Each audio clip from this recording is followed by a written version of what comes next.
dengan bangga mempersembahkan serial sandiwara radio Misteri Mak Rompang. Mak Rompang, kisah bangkitnya kembali setiap 200 tahun. Seorang anak manusia yang dapat berganti wajah dan wujud. Terkadang menjadi seorang gadis cantik teramat cantik. Terkadang menjadi seorang nenek tua renta buruk rupa yang selalu menimbulkan prahara dan malapetaka mengerikan bagi umat manusia. Ikutilah episode pertama, Pengantin Kembang Kemboja. Gunung Sumbing tampak agak berwarna merah terkena sinar matahari sore. Sedangkan hutannya yang menghijau tersaput awan yang berarak di lerengnya.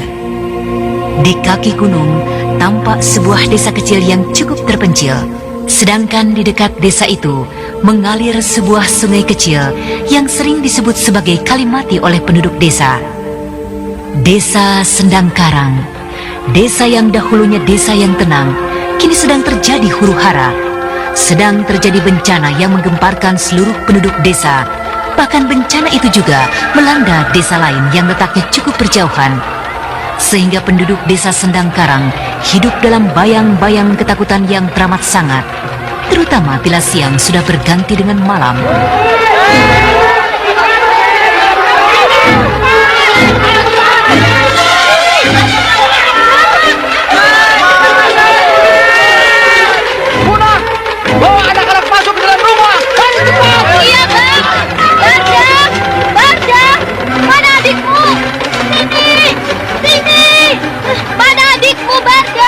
Tadi ada di sini, Mak. Celaka. Anakku Tini tidak ada.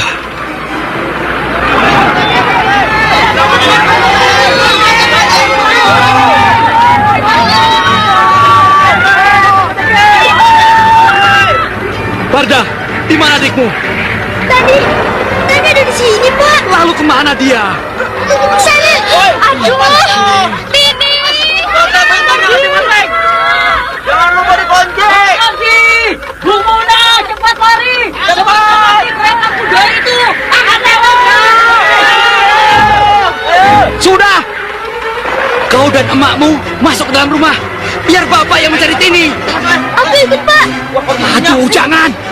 Sebentar lagi hari akan senja. Kereta pembawa bencana itu pasti lewat.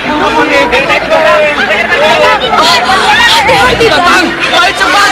Cepat masuk lagi. Ayo, Bang. Ayo, cepat masuk ke dalam rumah. Iya, ya.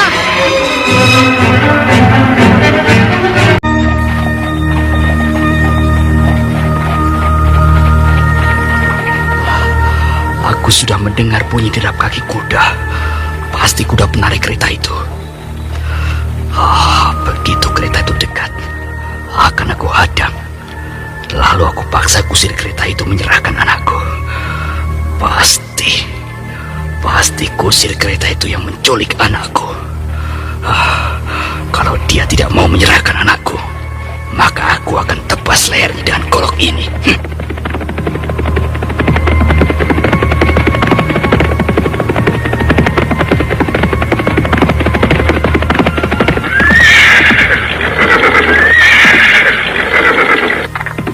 Hei, Tarji, kenapa kau hadang kudaku? Kau, Siman? Ada apa? Kenapa kau tidak masuk ke dalam rumah? Sebentar lagi kereta itu lewat di sini. Mana kereta itu? Sudah berada di ujung desa. Aku akan tebas leher kusirnya. Kalau anakku tidak diserahkannya kembali padaku. Anakmu? Ya, Kenapa anakmu? anakku Tini tidak ada. Aku yakin kusir kereta kuda itu telah menculik anakku. Tarji, kereta itu datang.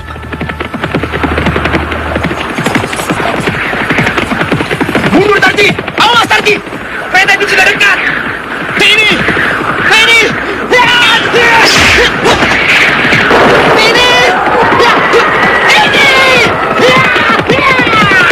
Celaka! Tarji bergantung pada pinggir kereta! Tarji!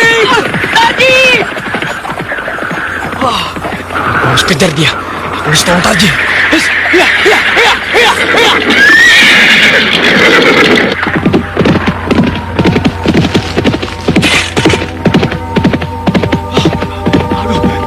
jatuh. Hea, hea, hea.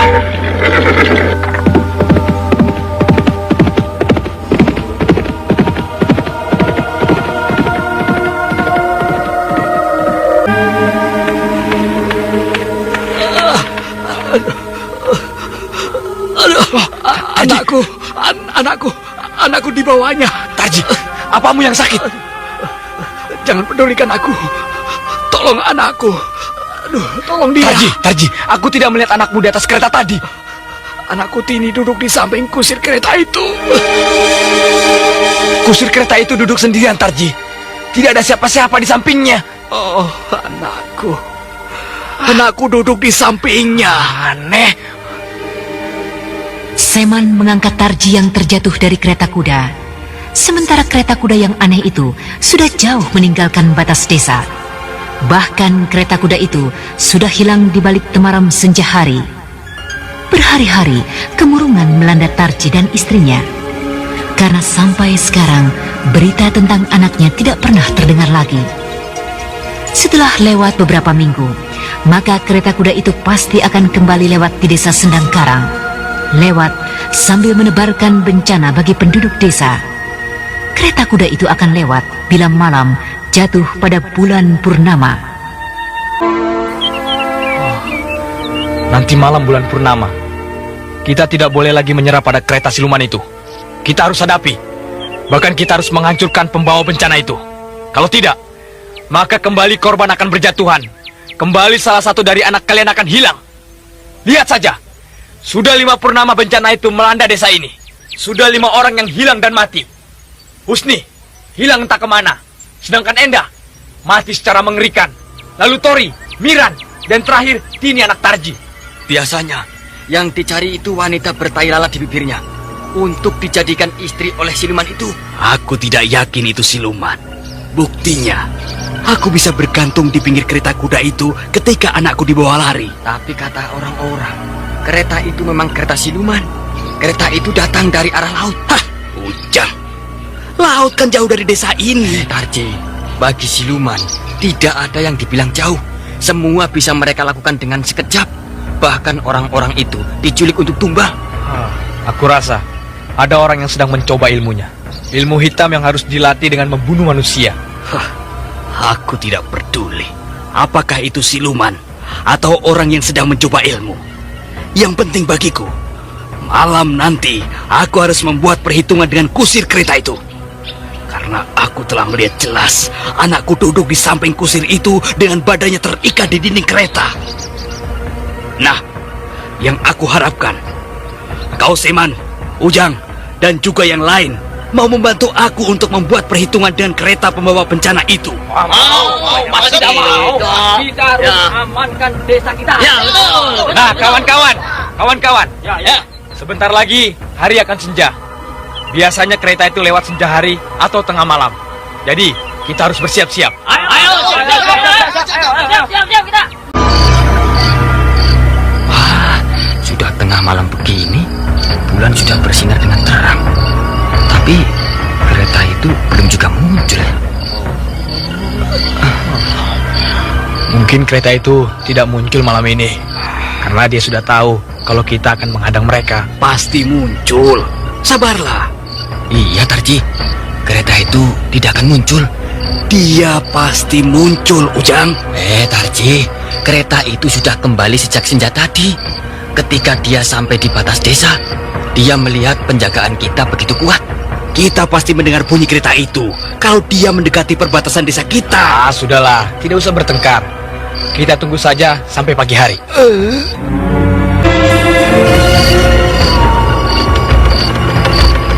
Seman, bunyi kentongan. Bunyi kentongan bersaut-sautan. Kereta siluman itu pasti sudah datang. Ya, pasti kereta itu sudah mendekati desa. Ujang, bangun. Bangun. Ada apa, Cik? Kereta itu sudah datang. Ayo siap. Siap. Dengar. Ada suara wanita minta tolong. Celaka. Istriku dalam bahaya. Nyalakan obor. Istri Tarji dalam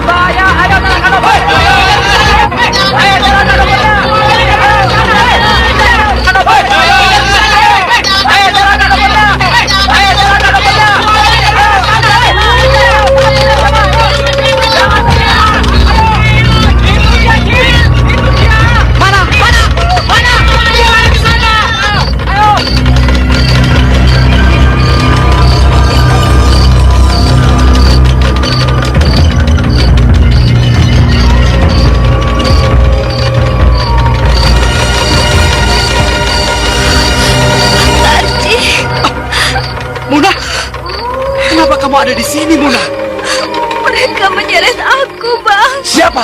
Kemana mereka? Ke sana. Mereka lari ke sana. Hei, kejar ke sana!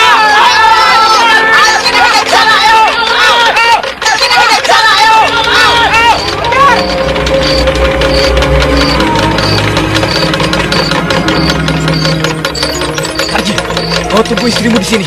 Biar aku susul yang lain. Ya, hati-hati, Man. Ya, ya.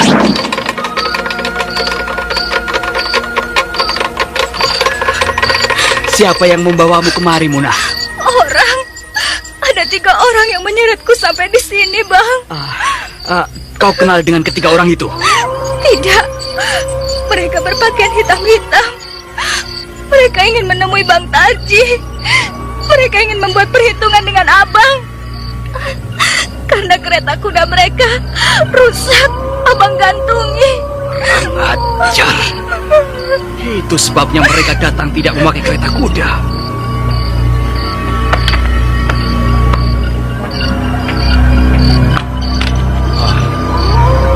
Mereka hilang, Ji.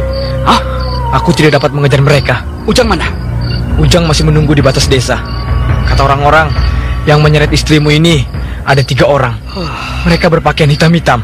Aku yakin bahwa mereka itu bukan siluman, bukan dedemit, tapi pengacau.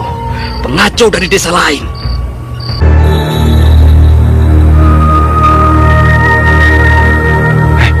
Tarji, cepat sedikit. Betul ini, Siman? Betul, Ji.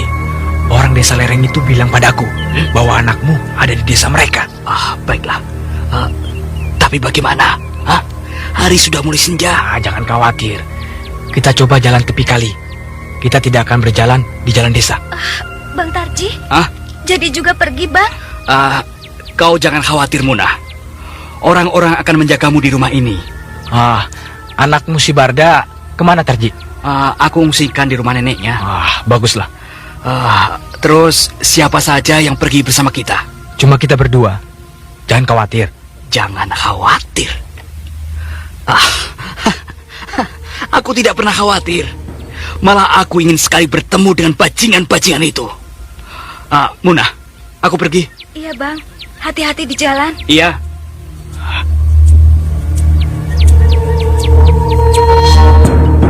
Tarji dan Seman mulai berjalan menuju desa lereng.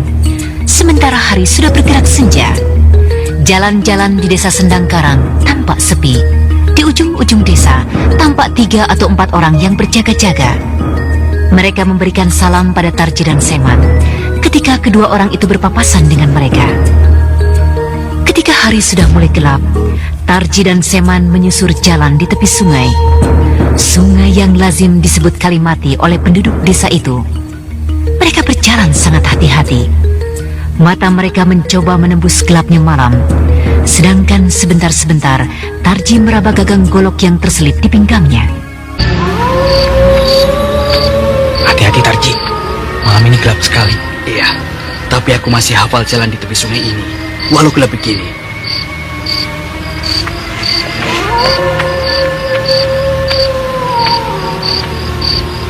Siman. Ada apa? Itu, lihat. Seperti benda hanyut. Mana? Itu. Nah, dia tersangkut di dekat batu sungai. Ya, mungkin batang pisang. Coba, nyalakan obormu. Ya, baik. Hah? Mayat yang...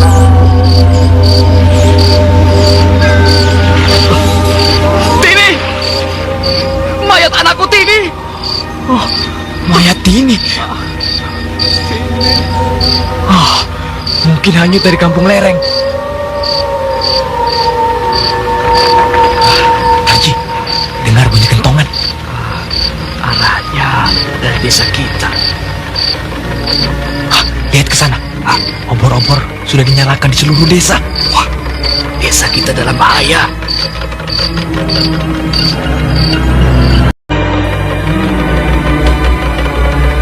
Bunyikan kentongan, cepat bunyikan kentongan. Ada apa, Kang? Dengar. Orang-orang sudah mulai memukul kentongan di rumah mereka masing-masing. Ayo. Ada bahaya, Kang? Ayo cepat pukul. Kang Ujang mau kemana? Mau mencari Seman dan Tarji. Lalu aku, Kang? Ayo, bunyikan kentongan dulu.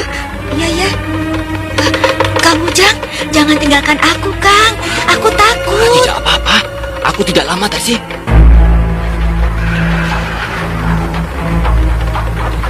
Jangan pegang aku begini. Aku cuma sebentar kok. Tapi kereta itu sudah semakin dekat, Kang. Kereta? Iya. Aku tidak mendengar apa-apa. Aku mendengarnya, Kang. Kereta kuda itu semakin dekat dengan rumah kita ini, Kang.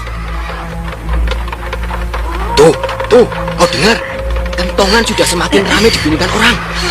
Kalau aku tidak keluar rumah, nanti orang bilang aku laki-laki pengecut. Kang Ujang. Nyalakan saja obor, nyalakan. Kalau memang kereta kuda itu kereta kuda siluman, maka dia akan takut pada api. Aku pergi ya. Kang Ujang.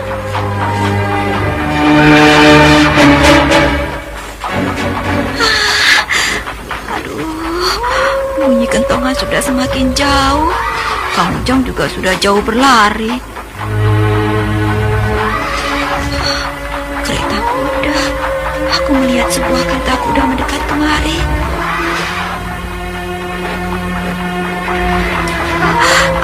Aku harus cepat-cepat menutup pintu ini.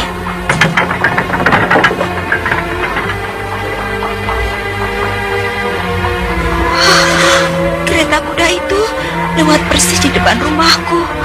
Oh, kusir kereta itu berpakaian hitam-hitam. Oh, dia persis melihat pada lubang dinding tempat aku mengintip.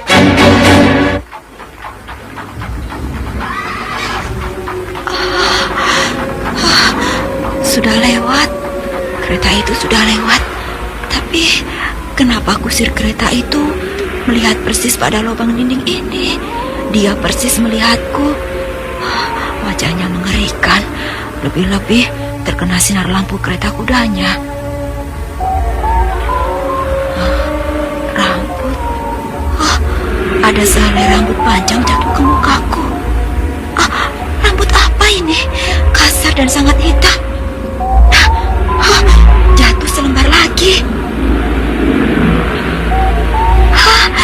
Ada rambut terurai panjang dari langit-langit rumahku. Rambut apa ini? Rambut siapa ini? Rambut ini bergerak ke arahku.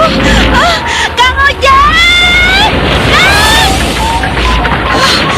Kenapa pintu rumah ini tiba-tiba tidak bisa dibuka? Aku harus lari kemana ini?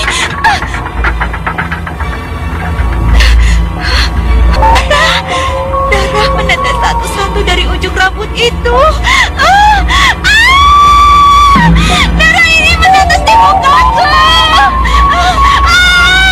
Kang Ujang, tolong aku, Kang. Rambut ini mulai membelenggu.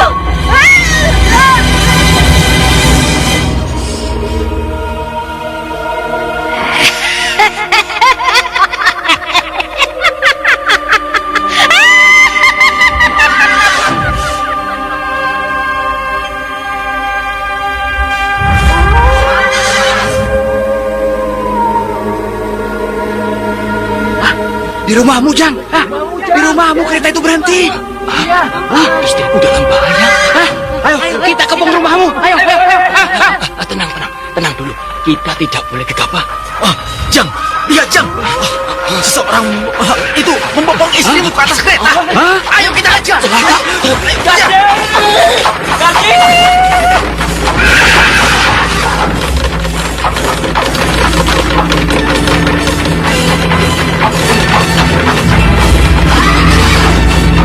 Nyalakan obor! Ayo nyalakan obor! Ayo kejar! Ayo!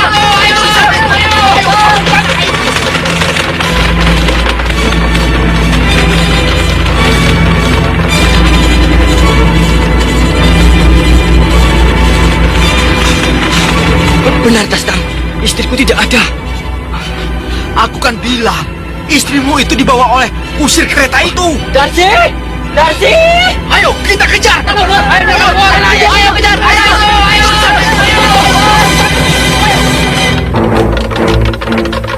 Kembali satu korban jatuh di desa Sendang Karang, dan kembali pula desa menjadi gempar pada malam itu. Sementara Ujang, suami Darsih, masih mencari ke sana kemari. Bahkan seluruh laki-laki di desa itu turut mencari. Namun Darsi tidak dapat mereka temukan. Darsi hilang bersama kereta siluman itu.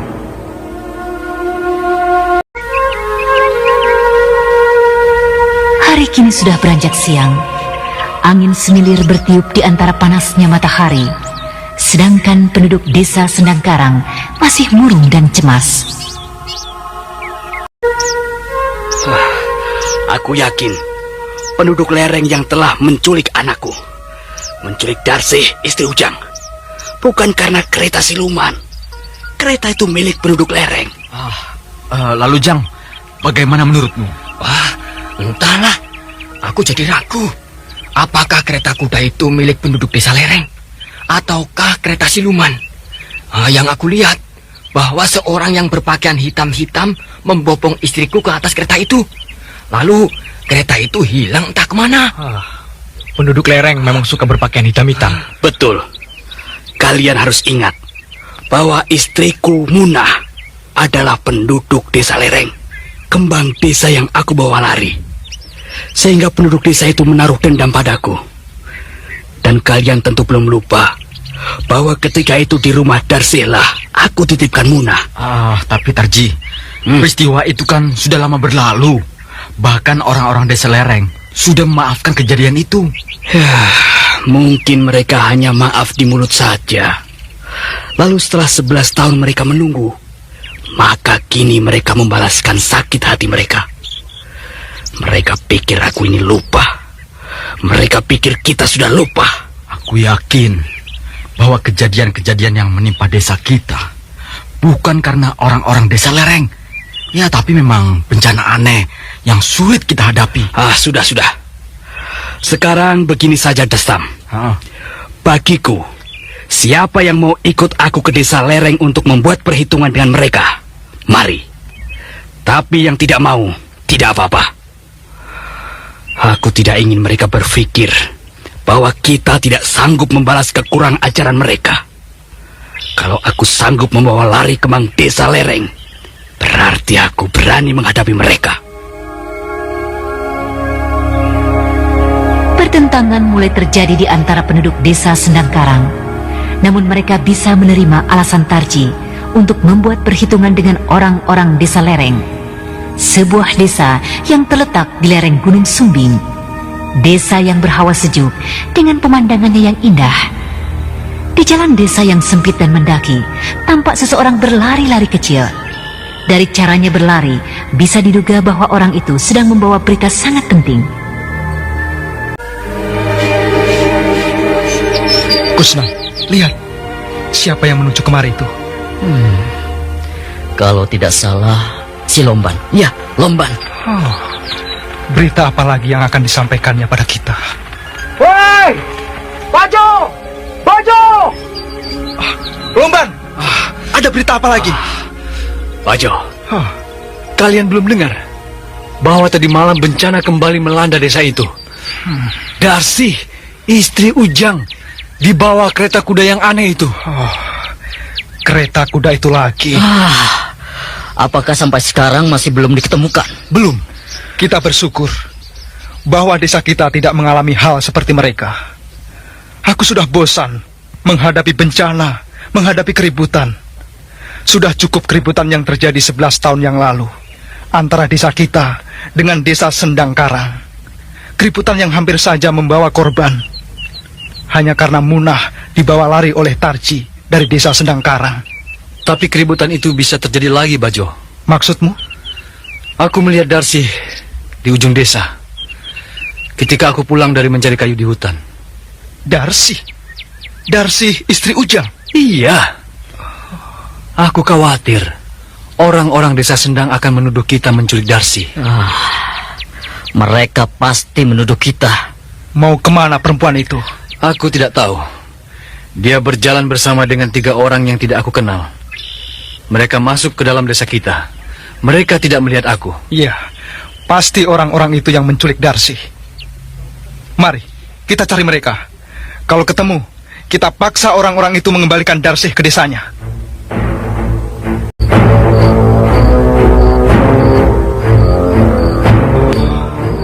Sudah tengah malam begini. Belum juga Darsih kita temukan. Ya, mungkin mereka sudah jauh meninggalkan desa ini. Tidak mungkin, Kusnan. Darsi dan ketiga orang itu menuju ke atas. Hah? Ke atas? Ke puncak Gunung Sumbing maksudmu? Iya, ke puncak Gunung Sumbing. Dan tidak mungkin mereka lolos dari tempat ini. Karena jalan inilah satu-satunya jalan menuju puncak gunung. Shh, dengar. Coba kalian dengar. Ini kereta kuda. Iya. Kereta kuda dari Gunung Sumbing. Kereta kuda dari puncak gunung. Bagaimana kereta itu bisa lewat jalan sempit dan terjal ini?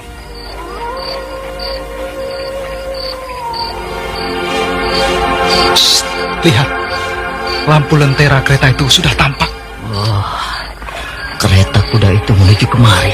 Kereta kuda itu akan melewati jalan ini. Mari kita sembunyi. Ya. Ayo, kiat.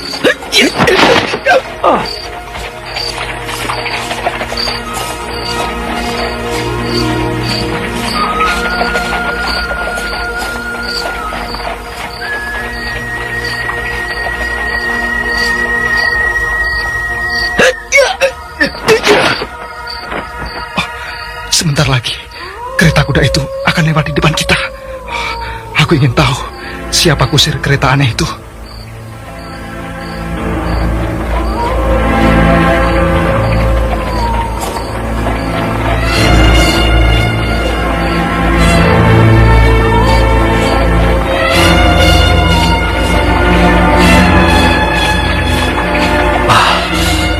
Kereta itu lewat dengan tenang. Seperti berjalan di jalan yang datar. Kusir kereta itu melihat persis ke arah kita. Mungkin kusir kereta itu tahu kita bersembunyi di sini. Ya, lihat. Kusir kereta itu masih memperhatikan kita. Penumpang kereta itu juga melihat kepada kita. Penumpang kereta itu seperti perempuan. Mungkin Darsi, istri Ujang. Ayo, mari kita kejar. Iya.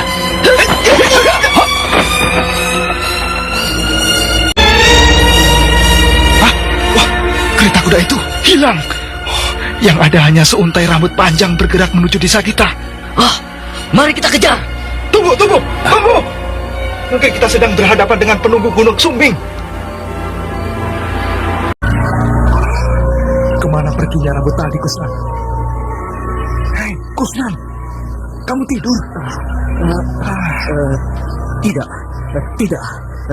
Cuma aku agak merinding melihat rambut tadi. Kamu penakut. Kamu tidak melihat kemana perginya gumpalan rambut tadi? Tidak. Kamu, Lomban? Juga tidak. Mungkin sudah masuk ke dalam desa. Mari kita kejar. Ayo jalan. Iya.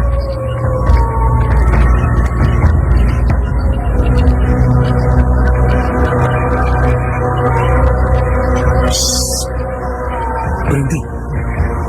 Lihat, ada orang menuju kemari. Iya, aku melihatnya. Mungkin kusir kereta itu. Kita siap-siap menghadapi orang ini. Hei, siapa itu? Seperti suara Bang Pardi. Hei, jawab. Bang Pardia. Ya, siapa kalian? Aku Bang, Bajo. Aku bersama Kusnan dan Lomban. Hah, sialan. Kalian yang memukul kentongan? Iya, Bang. Ada apa? Kami tadi mengikuti sebuah kereta kuda yang datang dari puncak gunung, Bang.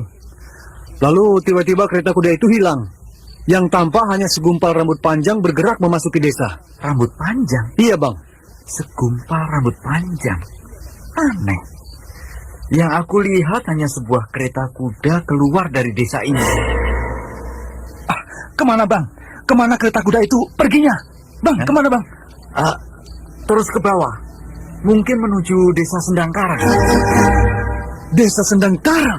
Hei, kemari semua!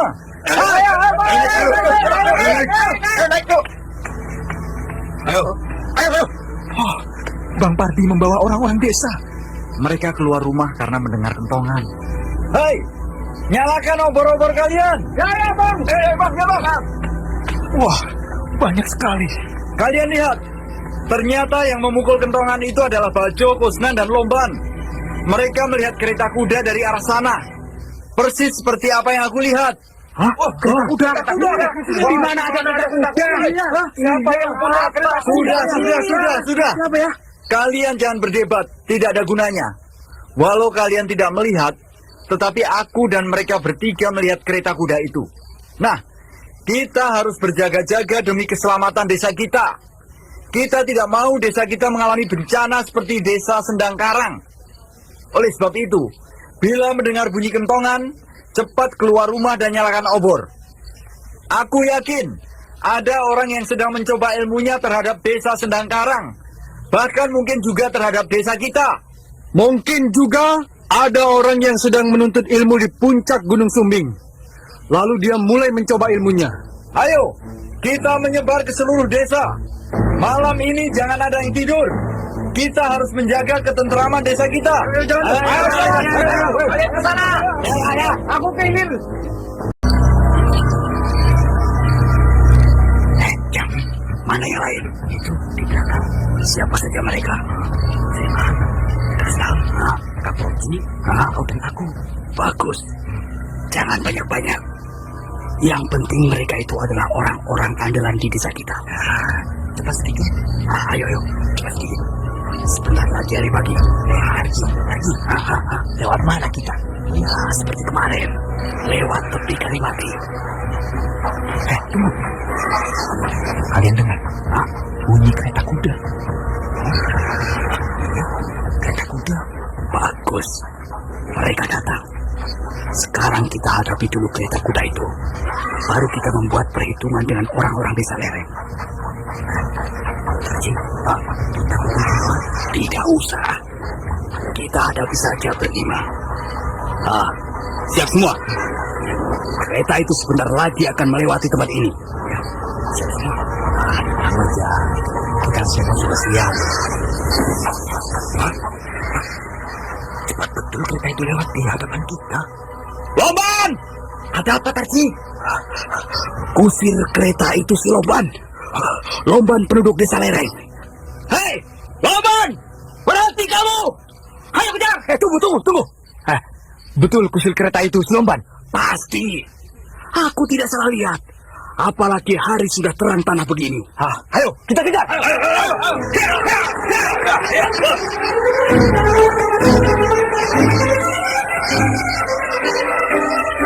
Kejar-kejaran antara kereta kuda yang aneh dengan Tarji, Seman dan lain-lain dimulai.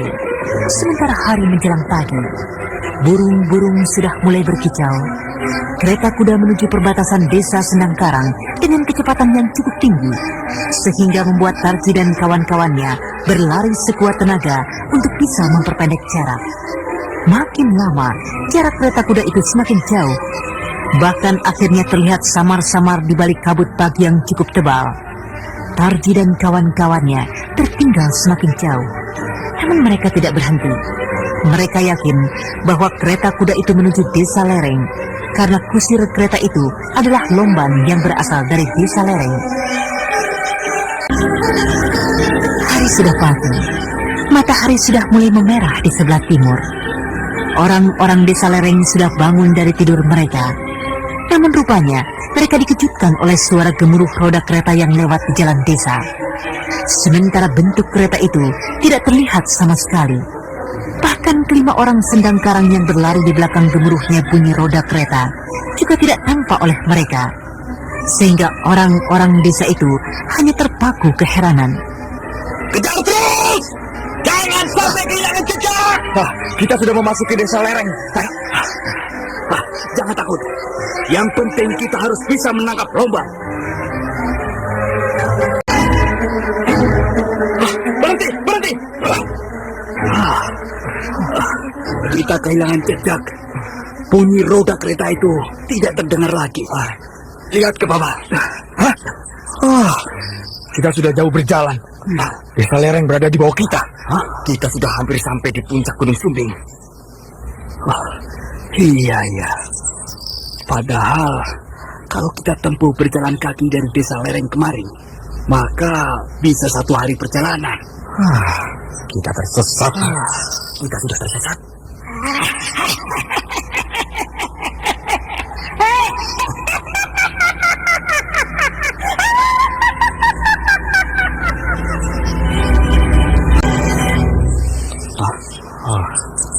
Kita sudah memasuki hutan yang angker. Orang-orang desa lereng telah mempermainkan kita. Mari kita turun ke desa lereng. Apakah tidak sebaiknya kita pulang saja?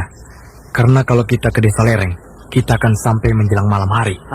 Seman, apakah kamu takut? Ya, kalau takut sih tidak. Ayo jalan. Ayo.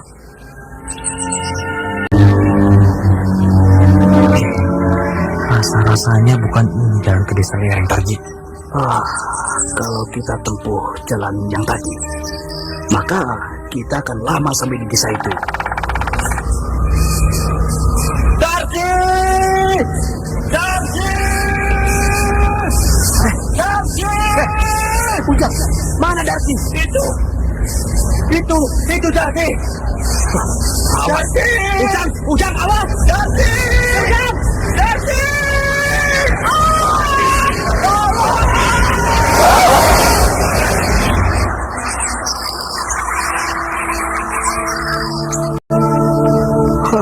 Ujang, nasibmu sangat mengerikan, ya. Dia jatuh ke dalam jurang.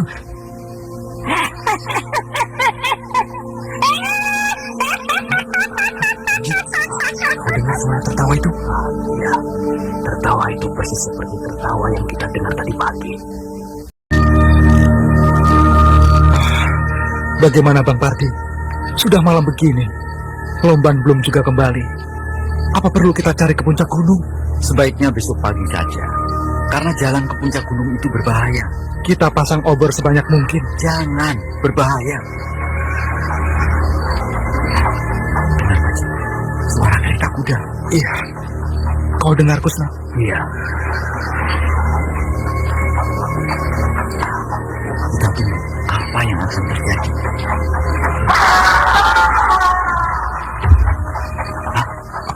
Apa itu?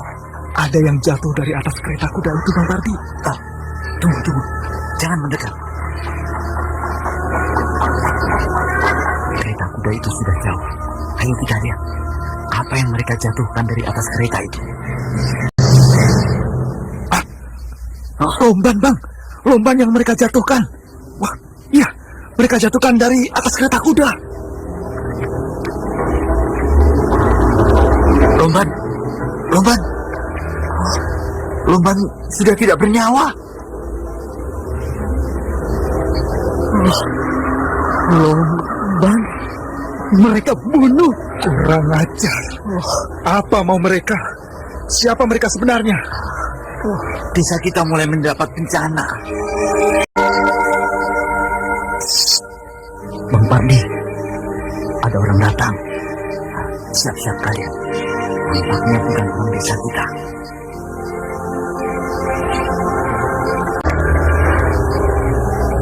Hei, siapa kalian? Siapa kalian? Aku Taji, dari desa Sendang Karang. Oh, kau. Aku tidak melihatmu dengan jelas, karena malam ini agak gelap. Siapa kalian? Aku Pardi. Di sebelahku Kusnan dan Bajo. Oh, kebetulan kalau begitu. Aku, Dastam, dan Seman ingin bertemu dengan kawan kalian yang bernama Lomban. Lomban? Iya. Dia telah melarikan Darsi, istri Ujang. Ujang? Mana si Ujang itu? Ujang telah jatuh ke dalam jurang di puncak Gunung Sumbing. Aku turut berduka cita atas kematian Ujang. Nah, atas nama Ujang, aku ingin menuntut balas pada Lomban. Karena dia telah melarikan Darsi dengan sebuah kereta kuda. Kau jangan menuduh sembarangan, Tarji. Aku tidak menuduh sembarangan. Tapi aku punya bukti. Apa buktimu? Buktinya? Hah? Husni hilang tak kemana. Lalu Endah mati. Menyusul Tori, Miran, dan terakhir anakku Tini. Hah? Dan kini Darsi kalian culik. Kalian larikan dengan kereta yang kusirnya adalah Lomban. Sabar, Parji, sabar. Kau masih seperti dulu. Apa mau kalian, ha? Apa? Sabar. Kau lihatlah, siapa yang tergeletak itu. Lihatlah, perhatikan baik-baik.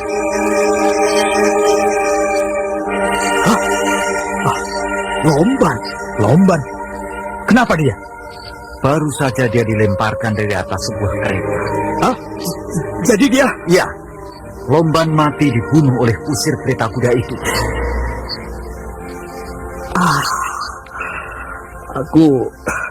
Aku jadi tidak mengerti.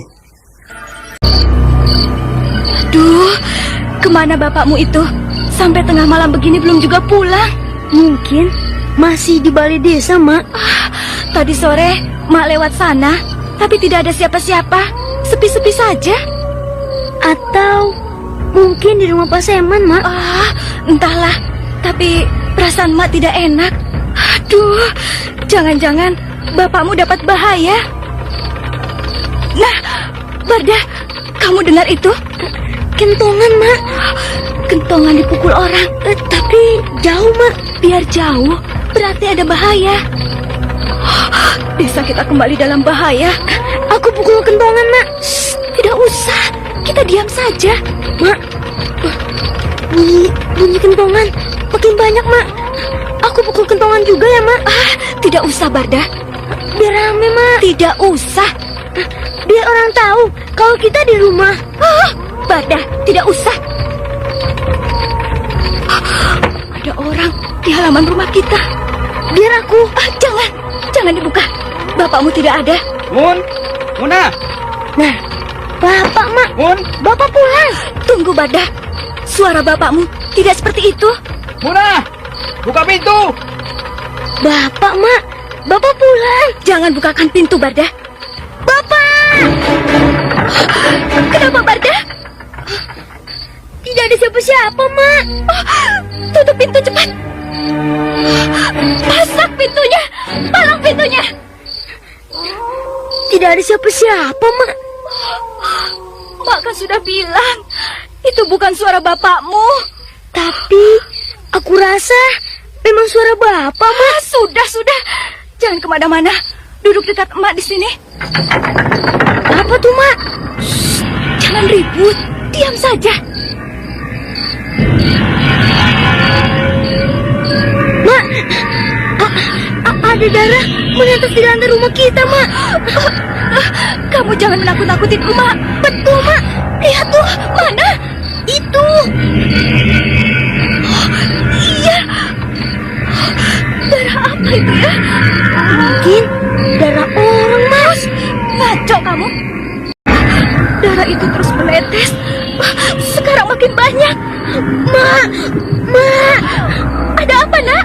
Ada apa? Rambut. Ada rambut. Mana rambutnya? Itu tergantung di langit-langit rumah kita, Mak. Mak tidak melihat apa-apa, Banda. Mak, rambut itu bergerak, Mak. Mana? Tidak ada apa-apa, Banda. Mak, rambut itu jatuh, Mak.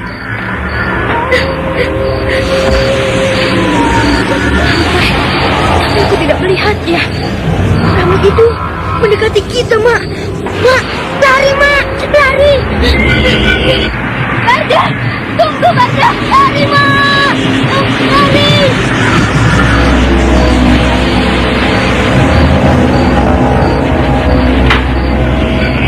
Bapak! Barda, ada apa? Itu Pak. Itu Pak. Mana makmu? Ada apa, Muna? Itu, Bang, di rumah kita. Hah? Ada apa di rumah kita? Ada darah. Hah? Menetes dari langit rumah, Bang. Kan aku sudah bilang, jangan pulang ke rumah dulu sebelum aku kembali.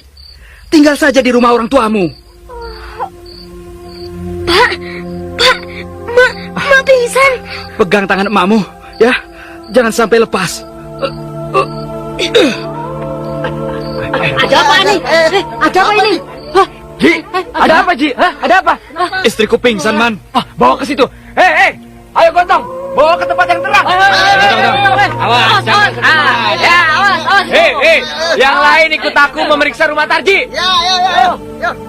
Man, kata istriku, dari langit-langit rumahku menetes darah.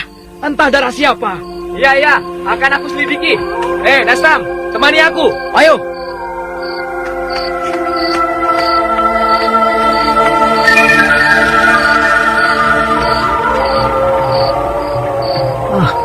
Tidak ada apa-apa. Tidak ada darah yang menetes. Obormu, tolong dekatkan kemari, Dastam. Iya. Mungkin di sebelah sana. Tidak ada. Kalau ada darah yang menetes, lantai rumah ini pasti sudah penuh dengan darah.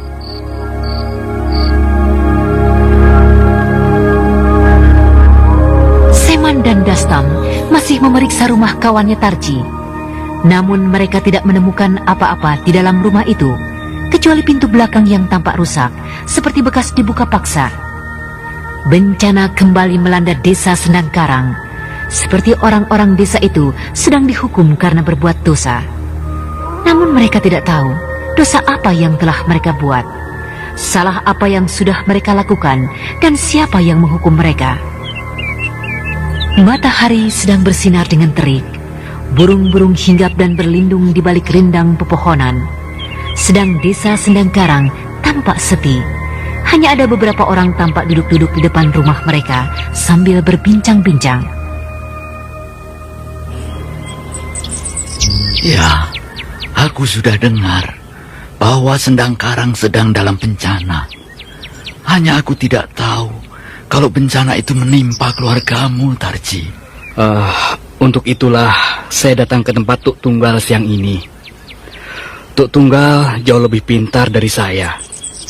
Pengalaman hidup Tuk Tunggal tentu jauh lebih banyak dibandingkan saya yang masih muda ini.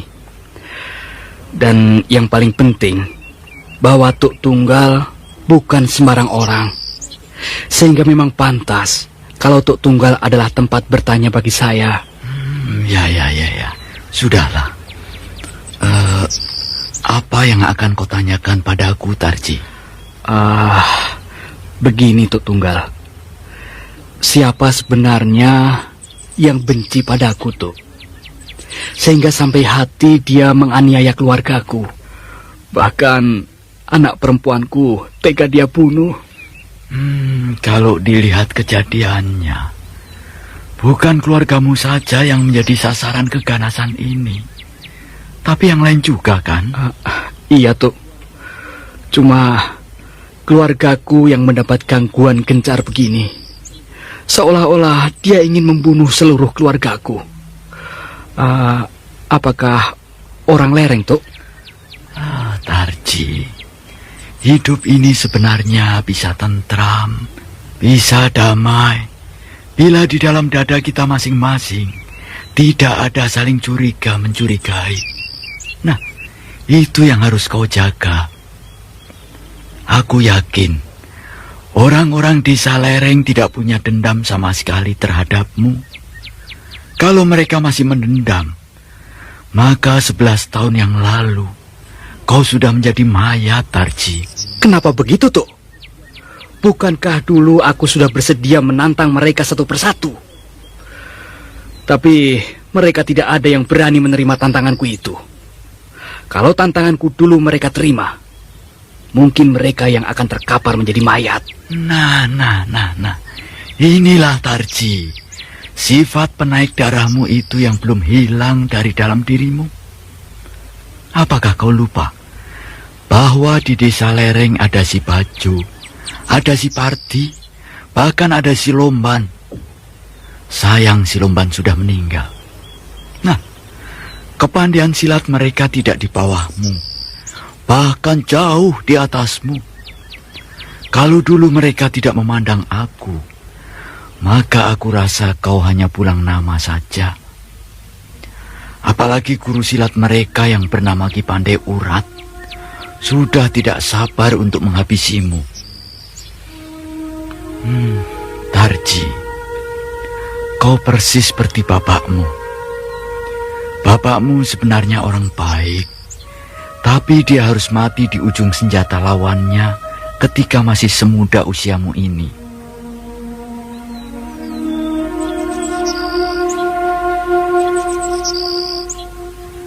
Pahamilah kata-kataku ini, agar dirimu selamat di saat-saat menghadapi persoalan sulit seperti ini. Ya, Tuk, aku datang kemari untuk mendapat bekal dari Tuk Tunggal, agar aku bisa menghadapi lawan-lawanku di desa lereng.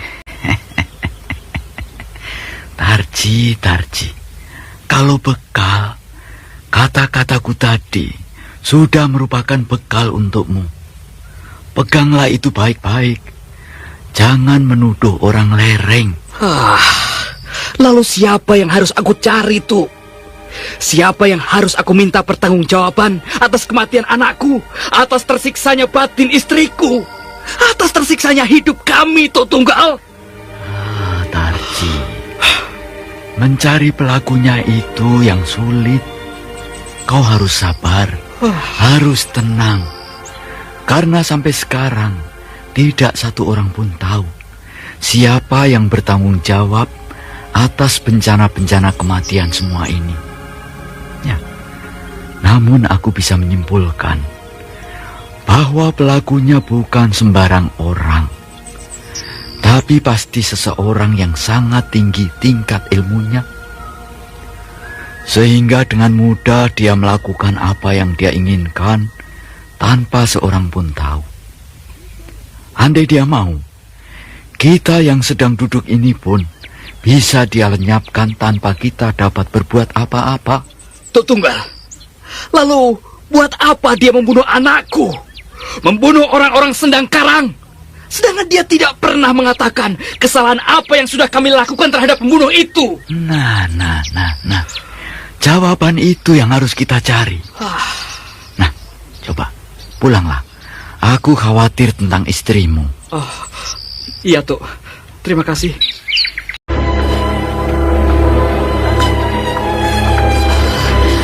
Ramai betul pasar ini, sehingga untuk melangkah saja sulit bagiku. Mak Munah! Siapa lagi yang memanggilku di tengah pasar seperti ini? Kok susah betul untuk bergerak di tengah pasar ini. Biasanya tidak seperti ini, walau hari pasar sekalipun. Mak Munah! Siapa perempuan yang melambaikan tangannya padaku? Mak Munah! Mak Munah! Mari saya bantu, Mak Munah. Siapa adik? Nanti Mak Munah akan tahu siapa saya. Mak Munah mau keluarkan dari pasar ini? Iya, saya mau keluar. Tapi susah sekali. Mari saya bantu. Minggir. Ayo Mak Munah, ikut saya dari belakang. Iya. Awas, sini. Biar aku jalan. Jadi istri tadi jalan. Hebat sekali wanita ini. Awas. Tiba-tiba saja semua orang di pasar ini memberi jalan padaku. Ayo Mak Munah, cepat jalannya sebelum mereka menutup jalan kita. Iya. Nah, bisa kan kita keluar di dalam pasar ini? Ya, itu karena pertolongan adik. Kok pasar itu tiba-tiba sepi? Kemana orang-orang yang banyak tadi? Memang pasar itu tidak ramai. Kita kan tadi berdesak-desakan di dalam pasar itu. Itu hanya perasaanmu saja. Siapa kau? Kenapa tiba-tiba wajahmu jadi keriput begitu? Kenapa aku tiba-tiba ada di tengah-tengah hutan ini? Rambut panjang itu ada di hadapanku.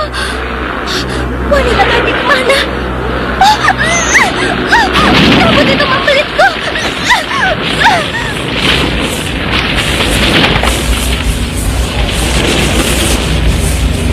Bang Tarji!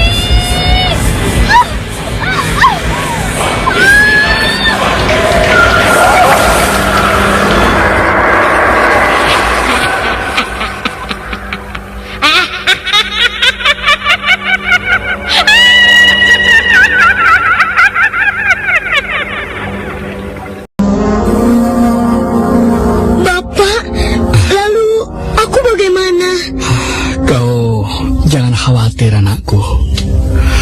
Bapak kan masih ada. Dan kalau Bapak juga mati seperti emak, lalu aku sama siapa? Bapak tidak akan mati, percayalah. Betul, Pak? Betul, percayalah. Dan lagi kan masih ada nenek dan kakekmu. Tapi saya ingat emak, ingat Tini. Sudah. Kamu tidak boleh nangis. Hah? Kamu anak laki-laki. Sebentar lagi kamu akan besar. Akan jadi laki-laki yang hebat dan perkasa. Sehingga kamu akan bisa membalas kematian adik dan emakmu. Iya. Sudahlah, Barda. Kamu tidak boleh bersedih terus. Ayo, mari sama kakek. Ayo, cucuku. Emak mau dibawa kemana, Kek Suto? Sebentar lagi emakmu akan dikuburkan. Emak. Ayo, angkat pelan-pelan yuk. Angkat. Jangan miring. Kau tidak mengiringkan jenazah istrimu, Tarji? Iya, Pak. Emak. Ya.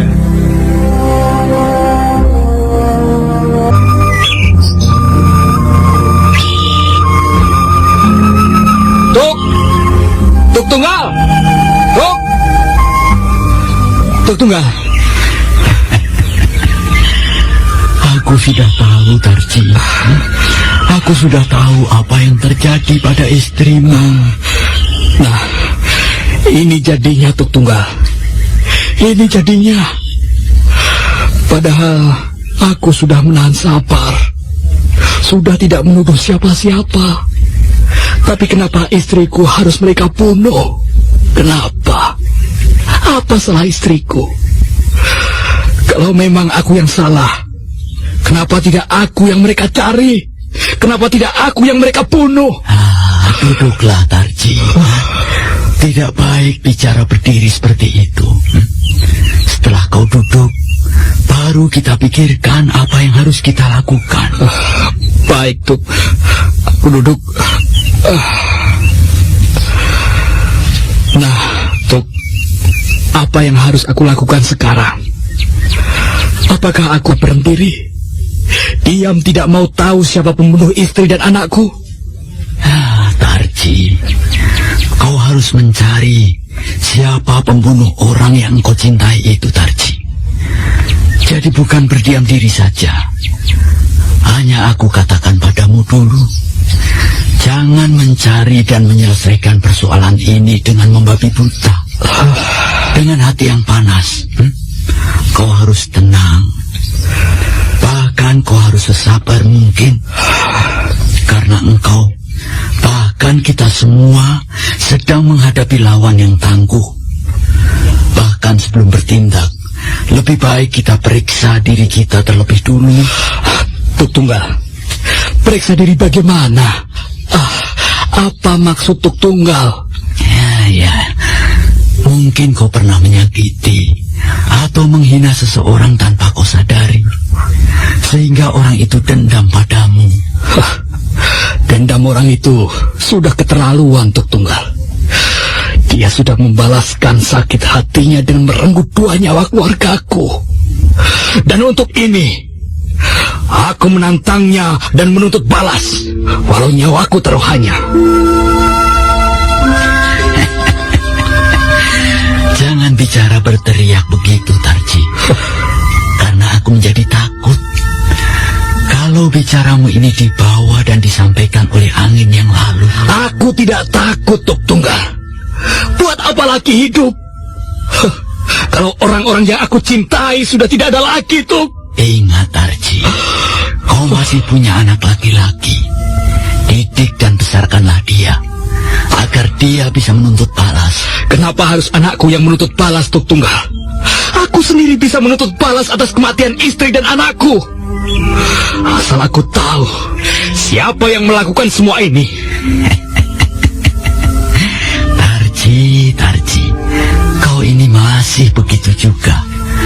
masih belum bisa mengendalikan amarahmu.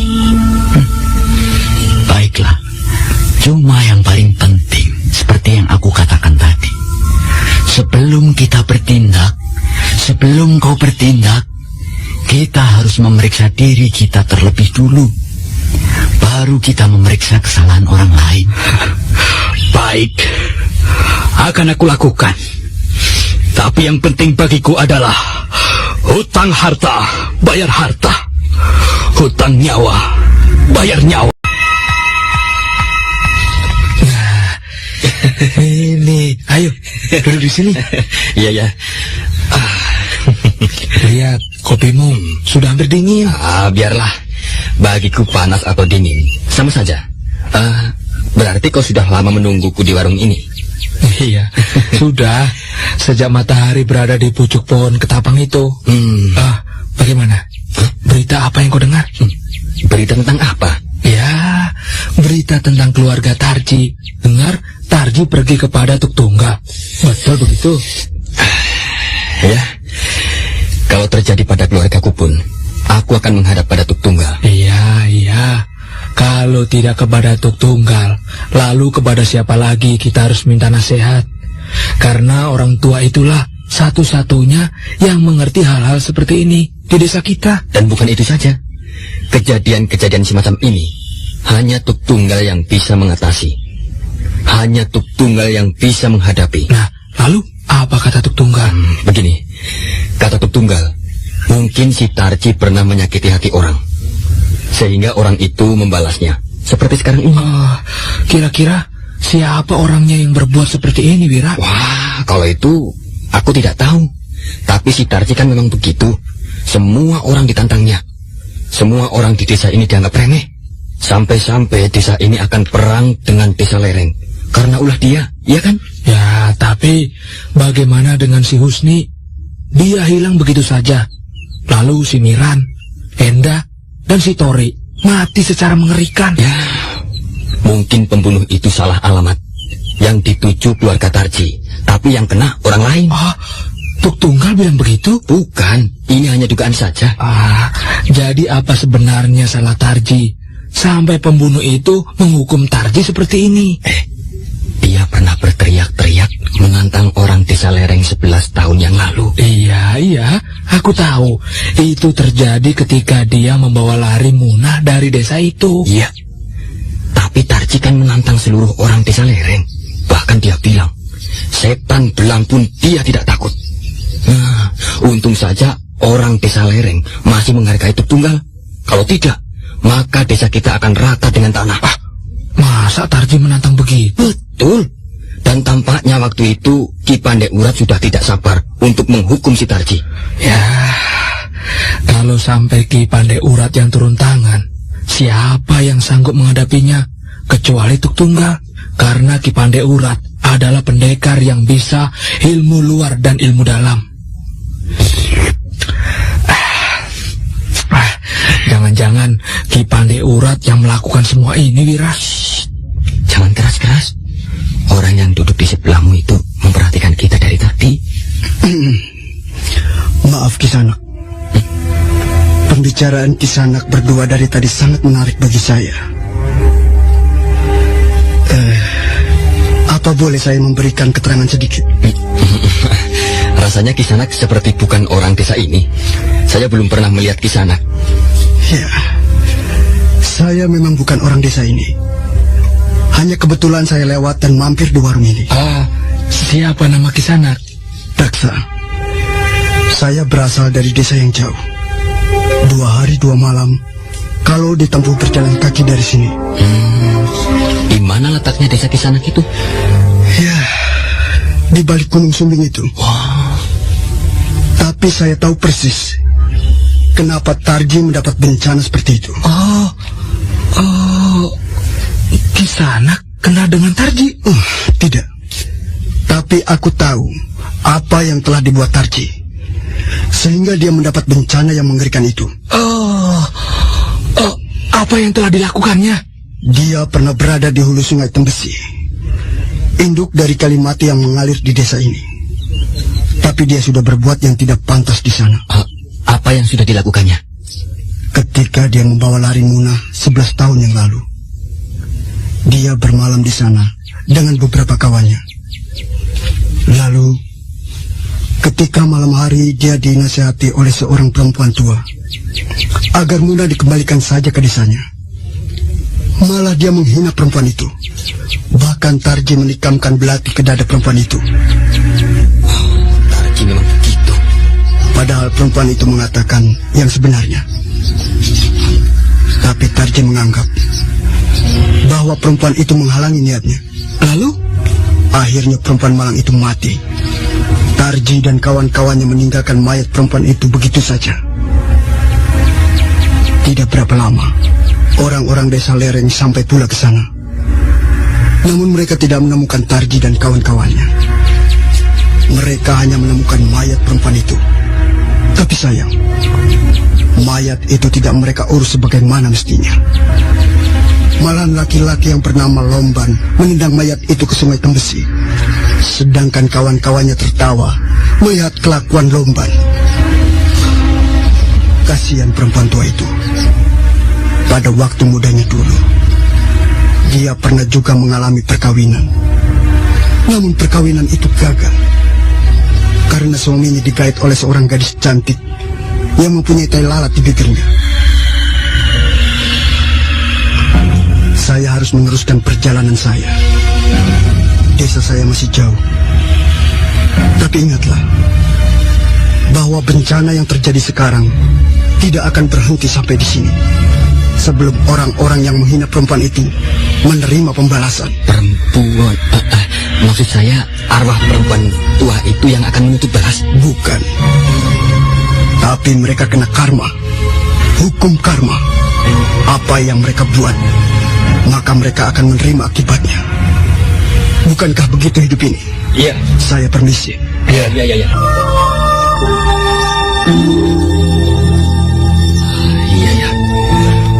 Waktu Tarji melarikan Munah dari desa lereng, Tarji bersama Husni, Tori, Miran, Ranto, Sono, dan Kanaka. Coba dengar. Bukankah Husni, Tori, dan Miran sudah menerima pembalasan perempuan itu? Iya. Lalu, Enda bagaimana? Dia kan tidak tahu menahu tentang urusan Tarji melarikan Munah. Kok Enda juga mati? Ayo. Iya ya. Tapi bukankah Sono kakak Enda? Jadi Enda menanggung perbuatan kakaknya? Nah, rupanya begitu. Dan orang tadi siapa ya? Apa yang dikatakannya persis dengan kejadian yang dialami orang-orang desa ini? Iya ya. Siapa orang itu? Jangan-jangan dia itu... Kita tanya lagi. Pasti dia tahu lebih banyak. Siapa nama orang tadi? Siapa ya? Daksa. Iya, Daksa. Daksa! Sudah jauh dia. Kita kejar dia yuk. Ayo. Dia. Pergi dulu. Kemana dia ya? Dia hilang. Tidak mungkin. Dia pasti lewat jalan ini. Tidak ada jalan lain. Iya, jalan ini adalah jalan satu-satunya. Orang aneh. Wah, kita bertemu dengan orang aneh. Dia hadir di hadapan kita, lalu tiba-tiba hilang begitu saja. Engkos, kau lihat bulu-bulu tanganku berdiri. Iya, aku juga. Ayo, kita kembali ke warung Sina. Ayo. Kang Engkos dan Kang Wira kemana tadi? Kok lari ke sana? Seperti ada yang dikejar. Itu tuh mengejar orang yang duduk minum kopi di sini tadi. Kopi? Siapa yang minum kopi, Kang? Kan ada tadi. Laki-laki itu duduk di sini. Tidak ada laki-laki yang duduk minum kopi di situ, Kang. Kang Engkos mimpi mungkin. Itu gelasnya. Mana gelas kopi orang itu tadi? Kok tidak ada? Memang tidak ada, Kang. Tadi kan ada gelas kopi di situ. Wah. Wira, kita sedang berhadapan dengan siapa sebenarnya? Entahlah. Tapi cerita orang tadi merupakan peringatan bagi kita bahwa desa ini akan terjadi bencana. Kau percaya omongan orang tadi? Iya. Wira dan Engkos masih duduk di warung kopi Sinah dengan menghirup perlahan-lahan kopi mereka yang sudah dingin. Sedangkan pandangan mereka masih tertuju pada jalan lurus di depan warung. Seolah-olah laki-laki yang bernama Daksa tadi masih berjalan di jalan itu. Matahari sudah agak condong di balik pucuk pohon kelapa. Kedua laki-laki itu masih duduk berdiam diri. Diam hanyut dalam pikiran mereka masing-masing. Kang Wira? Hah?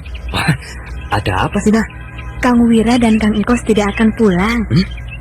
Kenapa? Warung akan saya tutup, sudah sore. Oh, kan biasanya sampai malam warungmu buka. Iya, Kang. Tapi semenjak kejadian-kejadian aneh yang menimpa desa kita, saya tidak berani buka warung sampai malam. Takut, Kang. Ayo, Kos, kita pulang. Sinah mau tutup. Ayo. Semuanya sudah aku bayar ya. Iya, Kang. Terima kasih. Ayo, Kos. Kok malas betul? Ayo. Ya, tunggu dulu. Lihat itu. Kabut. Kabut itu turun dari lereng gunung bergumpal-gumpal. Wira, lihat Wira. Di belakang kabut itu gelap gulita, persis seperti tengah malam. Padahal kan hari masih sore. Kang Wira, ada suara perempuan tertawa dari dalam kabut itu. Iya, aku mendengarnya. Kau juga mendengar tertawa itu, Kos? Ya, kata orang, setiap terjadi pembunuhan di desa ini pasti terdengar tertawa perempuan itu.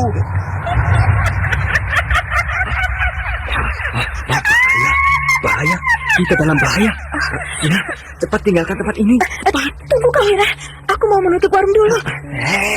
Jangan pikirkan warungmu, pikirkan nyawamu.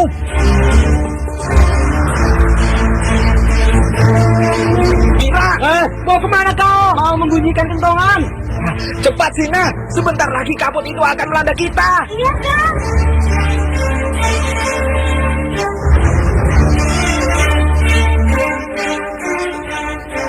Kabut yang turun dari lereng gunung bergerak pasti. Sedang di belakang kabut itu tampak suasana gelap gulita. Wira, Engkos dan Sinah berlari ke arah tengah desa Sendang Karang. Wajah ketiganya tampak ketakutan, sementara kentongan berbunyi bersaut-sautan. Kabut tebal terus bergerak melanda desa Sendang Karang. Desa itu menjadi gelap gulita. Penduduk desa berlari ke sana kemari, berlari dengan perasaan cemas bukan main. Seolah-olah kabut itu akan menelan tubuh mereka, sehingga desa itu bagai dilanda gempa bumi. Tuk Tunggal. Oh iya. Iya Tuk Tunggal. Aku bersama Engkos dan Sina. Cepat menyingkir kalian. Jangan mendekat kemari. Kabut ini berbahaya. Kabut ini berhawa panas. Menjauh. Tuk Tunggal bilang menjauh. Kabut itu berhawa panas. Berada di mana, Wira? Tuk Tunggal berada di dalam kabut. Menyingkir semua. Menyingkir keluar dari desa.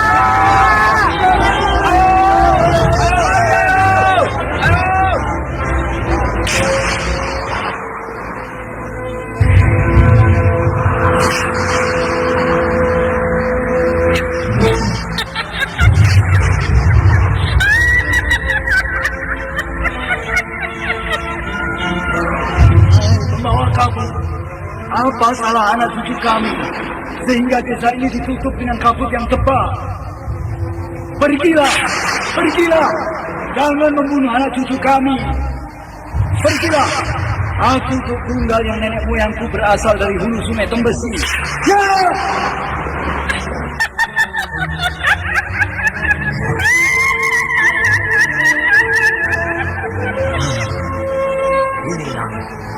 Akhirnya kabut panas itu hilang.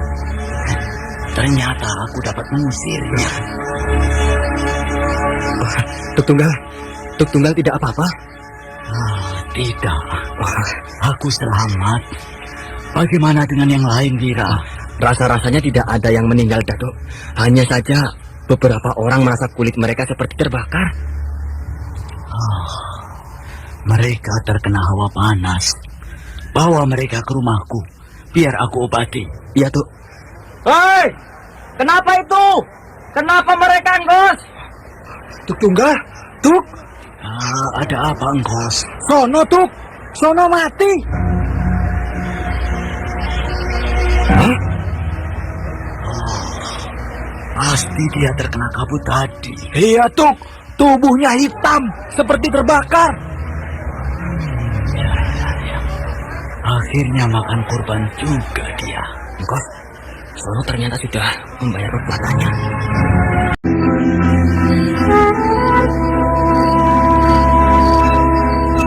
Bajo, kau merasakan sesuatu malam ini? Iya, Bang. Rasanya malam ini agak aneh. Kita harus hati-hati.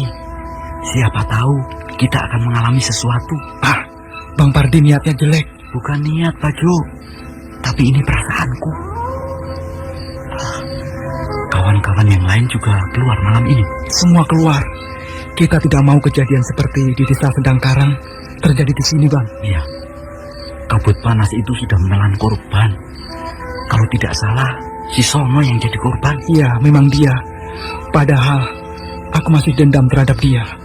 Ingin rasanya aku merobek mulutnya kalau bertemu.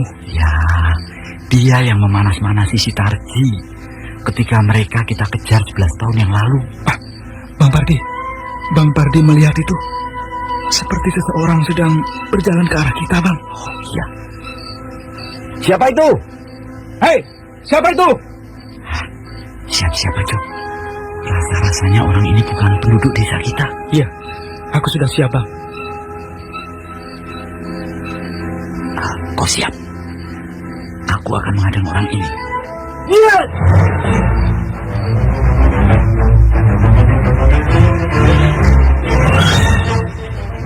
Berhenti. Siapa di sana? Maaf, saya orang jauh. Mau apa Kisanak masuk ke desa ini malam hari? Saya kebetulan saja lewat di desa ini. Apakah Kisanak tidak tahu bahwa desa kami sedang dalam bahaya? Maaf, hanya tahu sedikit. Sekarang coba bilang, apa sebenarnya maksud Kisanak masuk ke desa ini? Kan saya sudah bilang, saya hanya kebetulan lewat di desa ini. Saya mau pulang ke desa saya. Di mana desa Kisanak? Jauh di balik Gunung Sumbing ini. Siapa nama Kisanak? Nama saya Daksa. Apakah Kisanak akan melanjutkan perjalanan sekarang juga? Iya. Saya takut berada di desa yang terkena bencana seperti di desa Sendangkarang.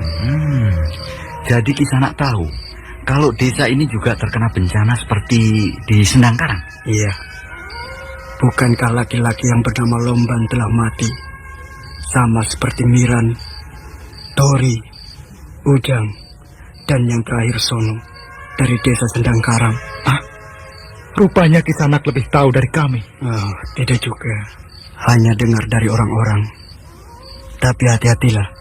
Kawan si Lomban yang bernama Kusnan juga bisa mengalami nasib yang sama seperti si Lomban. Kenapa begitu? Karena si Kusnan pernah berbuat kurang ajar di hulu sungai Tembesi 11 tahun yang lalu. Maaf, saya harus meneruskan perjalanan saya karena desa saya masih jauh. Ya, silakan.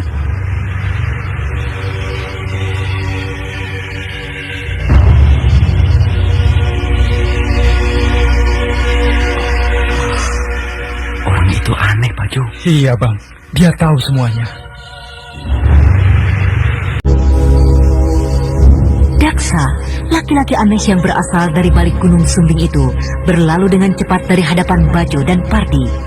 Bahkan tanpa mereka ketahui, Daksa sudah jauh meninggalkan mereka.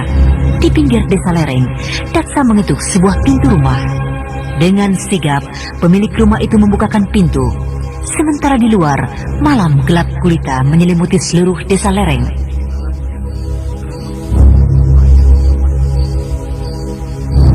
Kau yang bernama Kusnan, bukan? Iya. Siapa Kisanak? Namaku Daksa. Daksa. Oh, Kisanak pasti bukan orang desa ini. Iya. Aku memang bukan berasal dari desa ini. Mau apa Kisanak kemari? Aku hanya mengabarkan padamu bahwa kaulah satu-satunya laki-laki desa ini yang tidak ikut ronda malam ini. Iya, itu karena aku... Karena Kisanak mempunyai istri muda, kan? Apa urusan Kisanak dengan istriku? Kalau Kisanak mempunyai perasaan, pasti Kisanak akan pulang ke rumah istri tuamu. Aku selalu pulang ke rumah istri tuaku. Dan itu kalau hari giliran untuk dia sampai. Sayang, istri tuamu dalam bahaya. Mungkin Kisanak tidak akan ketemu dia lagi. Hah? Bahaya? Istriku dalam bahaya? Iya. Cepatlah. Orang-orang desa ini sudah ramai berkumpul di rumahmu. Baik. Aku akan ke sana. Tunggu. Kisanak mau kemana? Mau kembali ke rumah istri tua Kisanak. Kalau begitu, kita sama-sama ke sana. Ayo. Apakah Kisanak tidak khawatir meninggalkan istri muda Kisanak di rumah sendirian? Tidak. Dia sudah biasa. Kenapa istri tuaku sebenarnya? Entahlah. Tapi kata orang-orang dia pingsan. Ayo, cepat sedikit. Iya.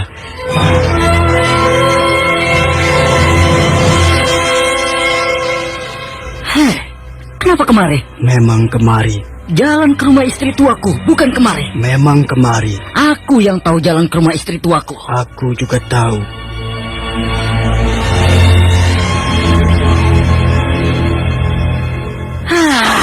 Kita salah jalan. Hei. Kemana orang tadi? Kenapa tiba-tiba dia menghilang?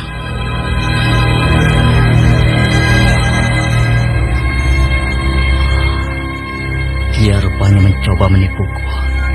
Hei Kisanak, jangan coba-coba mempermainkan aku.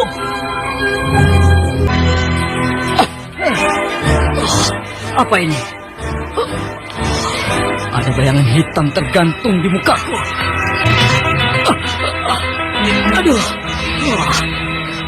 Tiba-tiba leherku dibelit oleh rambut yang panjang.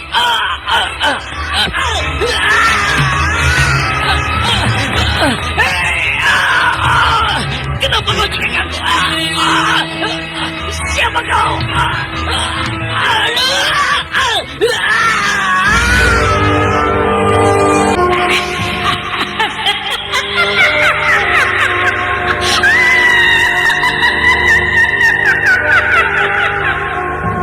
Demikianlah tadi serial Sandiwara Radio Misteri Mak Rompang, episode pertama, Pengantin Kembang Kemboja.